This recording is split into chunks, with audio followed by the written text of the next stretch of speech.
Hey everyone, it's Melissa. I am here with an update. I know it's been a very long time. I'm almost 37 weeks pregnant. I will be 37 weeks on Wednesday. Everything is going great. Um, Everything is still stable. My blood pressure is good, sugar is good, all that good stuff.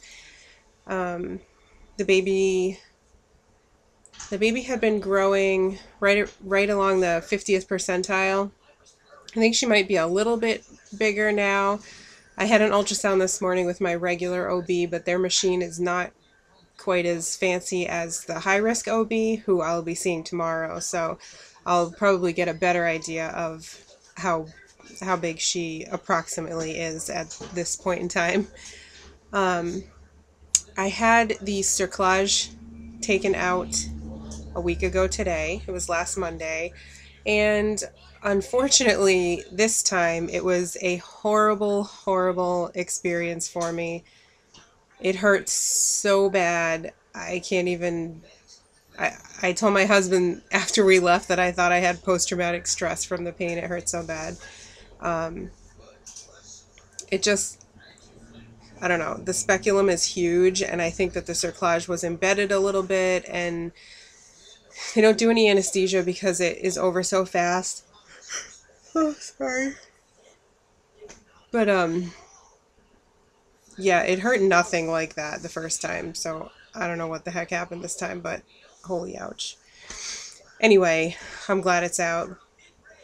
So, a few weeks before the cerclage came out, I think I was about 34 weeks pregnant, 33, 34, somewhere around there. I got an ultrasound at the high risk OB, and the baby had turned head down, which is a big deal because when I was pregnant with my son, he was breech the whole entire time, and this pregnancy, my daughter has been breech the whole entire time. So when we did that ultrasound and saw that she flipped, I was excited. So then I started thinking about, am I going to do a VBAC or schedule another C-section? And I'm still kind of like nervous about the whole VBAC thing, but I do think that I'm going to try it if I go into labor before the date that we've scheduled the C-section for, which is October 11th. So if something happens before then, I'm like 99% sure that I'm going to attempt a VBAC. Um, it's been 2 years since I had my son. I didn't have any complications or anything like that. So hopefully, I don't know. We'll see what happens. What else was I going to say? Oh, so when I went to get the cerclage or cerclage out last Monday, she did an ultrasound and the baby had turned breech again. So this whole past week I've been doing the stretches from spinningbabies.com, like where well, basically just you get on your knees and you put your head down by the floor or or a little bit lower than your knees if you can like put your knees up on something and get your head lower, and you just kind of, you know, do that stretch, and it's supposed to like pull the uterus kind of up and out of the pelvis sort of, and stretch the ligaments and maybe give the baby some room to move around. So I've been doing those stretches all week, and I went today and she flipped head down again. So now the VBAC is back on the table. Um, so yeah, I think I'm going to try to do that. And if nothing happens by October 11th, when we have the C-section scheduled, I'm going to go in, and if I'm not even like progressing at all, if my cervix is still long and closed like it was today, I mean, as far as that goes, I'm not showing any signs of labor whatsoever yet. I have no contractions.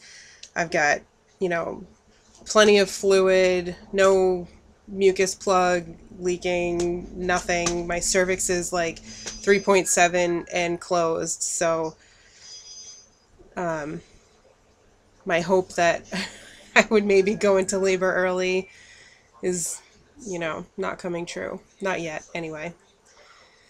So, um, if I go in that morning and nothing's really happening, I might just do the C-section because I don't want to let the baby get too big and then try a VBAC.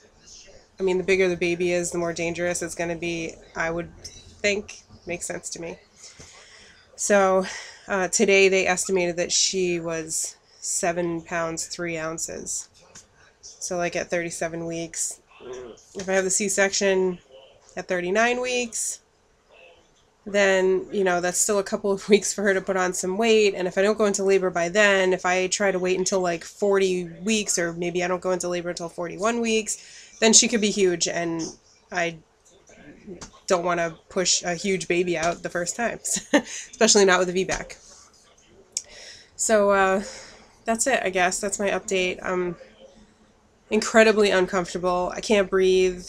I have indigestion like crazy this time, and I don't know if it just feels more difficult because I'm chasing my almost 2-year-old son around, but I'm just so ready for her to be here. Every once in a while, I feel like I'll be sad, you know, when she's actually born, because I'll miss being pregnant, because I don't know if I'll ever get pregnant again, or, you know, if we'll have any more kids after this, because I'll be 34 in December, so I just don't know how, I don't know how many more years I want to be doing this. Plus the fact that we have to do IVF, you know, it just makes everything a lot more difficult. And anyway, yeah, I'm ready. So I think I'll cut this video here, and we had our maternity photo shoot done, and I will probably put together like a little slideshow for that and post it separately. That's what I did last time, so be looking for that. Okay, I'll talk to you guys later. Bye. Hi, I thought I would do a quick belly shot today, even though I'm going to post the maternity photos. Those were taken a couple of weeks ago. So this is my 36 weeks and 5 days belly. So this is from the front. It's from this side.